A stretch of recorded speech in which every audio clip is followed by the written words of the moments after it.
Gaur hemen aurkezten eta sinatzen duguna, gure ustez urratsona da, baina agian berandu samar dator.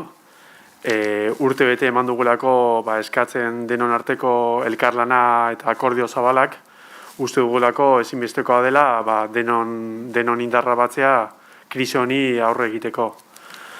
Zoritxarrez, gure proposamen batzuk zetza baino ez ditugu jaso, baina azkenean lortu dugu indar politiko guztien arteko gutxieneko adostasuna, eta gure helburua argia da hemen.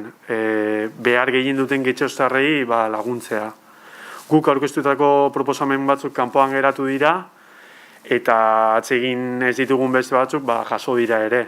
Baina plan honetan denon ekarpenak jaso dira, eta elkarlanean aritu gara, eta hau da gure ustez krisari aurre egiteko biderik eraginkorrena.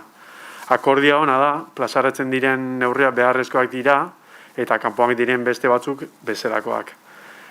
Getxoztarrei esan aldiogu akordia ulartzeko lanean aritu garen bezala, akordia hau zabaltzen, hobetzen eta betearazten lan egiteko konpromisoa izango dugula.